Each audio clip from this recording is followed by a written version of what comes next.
Image-nya klinik, orang kalau pengen cari kesaktian ke Banyuwangi, penglaris belum punya istri, ada dukun di sana. Gitu. Oh, gitu. Mereka selfie, lapor ke saya, siapa namanya, masalahnya apa. Harus pakai selfie? Si selfie, ya. Jadi lurah-lurah saya jago selfie semua. Ya. NTB sering diplesetkan, ya, bahkan oleh orang NTB sendiri. Menjadi nasib tidak baik, nasib tergantung Bali. Nanti Tuhan bantu. Pak Gubernur, sudah 2 periode, setelah jadi gubernur tuh biasanya jadi presiden orang maunya. Selamat datang di Mata Najwa, saya Najwa Shihab, tuan rumah Mata Najwa. Siapa kepala daerah kita dalam catatan dan kiprah memerintah? Ada pemimpin daerah membereskan tata kelola, tapi ada juga yang justru jadi beban dan masalah. Banyaknya pemimpin daerah meramaikan layar kaca sering tak ada berkaitan dengan kinerja. Adakah kepala daerah yang berbeda membangun daerah tanpa banyak silat lidah? Inilah Mata Najwa, Komandan Daerah.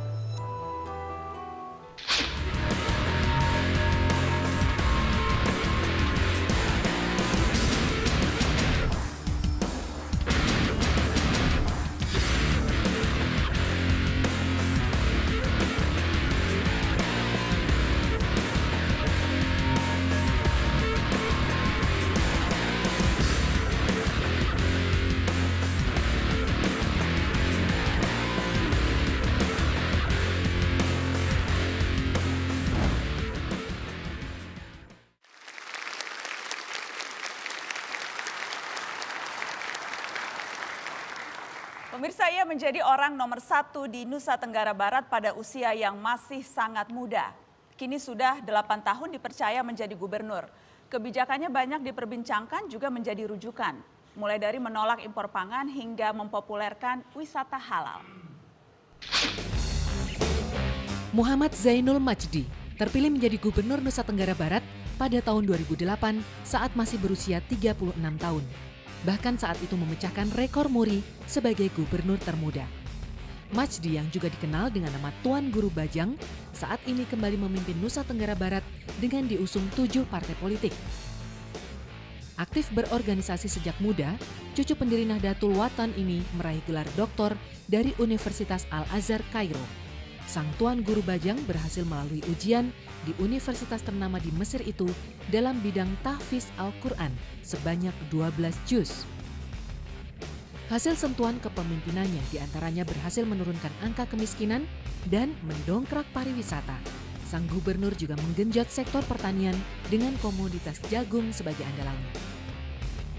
Atas inovasi ini beragam penghargaan berhasil diraih Provinsi Nusa Tenggara Barat, salah satunya juara pertama kategori provinsi dengan laju pembangunan milenium MDGs terbaik.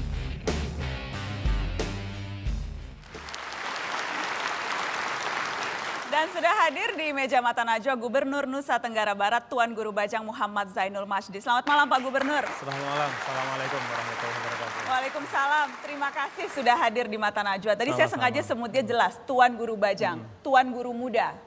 Karena dulu Kiai. Atau masih merasa Kiai sekarang atau sudah merasa gubernur? Sudah 8 tahun soalnya. Tetap Kiai. Tetap Kiai, Tuan ya? Guru karena suka mengajar. Oke. Jadi Kiai dulu baru gubernur, karena memang lebih dihormati Kiai dari gubernur ya di Indonesia. Di NTB lebih kuat legitimasi Tuan Guru dibanding gubernur. Dan itu alhamdulillah bisa membantu untuk kelancaran seluruh proses pembangunan sampai saat ini. Jadi pendekatan Kiai Tuan Guru pakai di NTB itu seperti apa sampai kemudian prestasinya bisa seperti itu? Pengaruh antara kekuatan formal atau pimpinan formal dan informal di NTB itu beragam sekali. Untuk Lombok itu khususnya, itu Tuan Guru sangat didengar. Sehingga ketika bicara ke masyarakat, berjumpa di masyarakat, melakukan perjumpaan silaturahim sebagai Tuan Guru dan menyampaikan program-program prioritas daerah, itu jauh lebih cepat diterima dibanding datang ke masyarakat dengan pendekatan struktural sebagai gubernur. Tadi disebutkan Tuan Guru Gubernur Hafiz Al-Quran, lulusan Al-Azhar Kairo di Mesir. Beban tidak itu? Tanggung jawab dan pengingat bahwa ada banyak sekali tanggung jawab dan amanah yang harus ditunaikan. Sebagai seorang hafiz, sebagai lulusan dari perguruan tinggi Islam terkemuka, maka tanggung jawab berlipat-lipat untuk bisa memberikan keteladanan yang baik terus-menerus pada masyarakat. Ketika menjadi gubernur usia 36 tahun, dapat rekor muri waktu itu termuda. Sempat gamang? Tidak gamang, cuman harus banyak belajar. Tapi pada akhirnya kepemimpinan itu menurut saya satu fungsi, bukan satu struktur, sehingga dimanapun kita bisa belajar tentang kepemimpinan. Menjadi gubernur juga tidak terputus dari apa yang dilakukan sebelumnya. Menjadi seorang dai, seorang dosen, seorang pendidik, yang di dalam fungsi-fungsi itu ada makna kepemimpinan juga. Sekarang sudah 8 tahun jadi gubernur, ini periode kedua. Apa yang rasanya, yang sekarang Anda ketahui, yang rasanya kalau dulu tahu tuh jadi jauh lebih mudah pekerjaan ini? Apa yang kalau misalnya bisa kembali ke masa lalu dan bilang ke diri yang waktu itu 36 tahun, apa nasihat untuk diri sendiri setelah sekarang jadi gubernur 8 tahun? Untuk pelaksanaan tugas gubernur menurut saya, kalau bisa ditarik ke belakang, diulang waktu, ya saya ingin lebih banyak belajar tentang administrasi mengelola satu birokrasi. Banyak baca buku tentang itu, karena ketika saya diamanahkan sebagai gubernur, memang saya tidak memiliki background tentang bagaimana menata dan memimpin satu birokrasi. Nah, proses untuk memimpin lembaga eksekutif itu ternyata memang tidak mudah, tapi sekali lagi yang sangat membantu adalah ketika kita berusaha terus-menerus memberikan keteladanan secara konsisten. Itu yang berusaha, sampai sekarang pun itu terus berusaha Anda lakukan? Mudah-mudahan insya Allah. Pak Gubernur, sempat ramai beberapa waktu yang lalu ketika di suatu acara yang dihadiri Presiden Jokowi di daerah Anda berpidato mengkritik Presiden di depan mukanya. Sempat ramai waktu itu. Kita lihat cuplikan ketika Gubernur NTB berani mengkritik Presiden. Bapak Presiden dulu pada saat Festival Tambora menyampaikan komitmen bahwa Bulog akan menyerap dengan harga 2.500, kurang lebih Rp100. Saya sampaikan di sini di depan Bapak Presiden bahwa apa yang merupakan instruksi Bapak Presiden itu sayangnya belum dapat dilaksanakan oleh Bulog di Nusa Tenggara Barat. Ini terpaksa saya sampaikan Bapak Presiden karena memang masyarakat kami banyak mengeluhkan. Kalau bahasa lugasnya banyak menjerit Bapak Presiden. Pada saat panen raya harga jatuh bahkan pernah sampai 1.600 Bapak Presiden.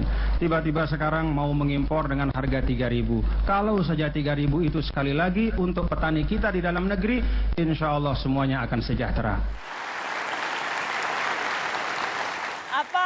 Apa konsekuensi dari pidato Anda itu Pak Gubernur? Alhamdulillah Mbak Najwa bahwa setelah bicara itu Presiden Jokowi kemudian mengeluarkan perpres yang memberikan harga pembelian pemerintah pada Rp3.150. Jadi lebih tinggi bahkan dari rencana awal.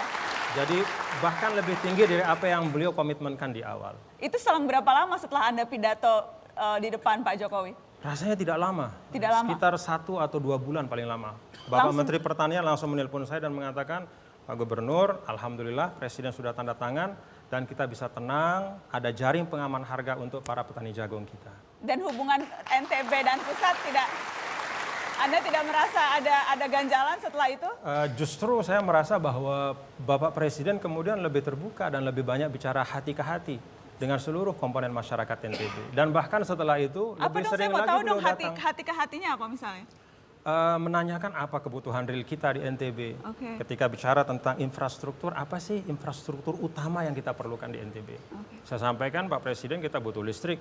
Tidak lama kemudian beliau datang untuk meninjau. Dan alhamdulillah sekarang infrastruktur untuk listrik kita sudah jauh lebih baik dibanding 1 tahun yang lalu.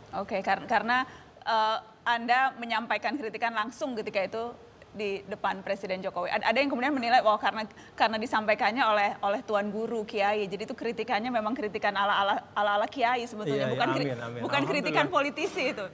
Iya, kan menurut saya Mbak Najwa bahwa selain substansi yang baik yang kita pastikan ada kemaslahatan untuk masyarakat, kita juga harus memastikan bahwa menyampaikannya pun harus dengan cara yang baik.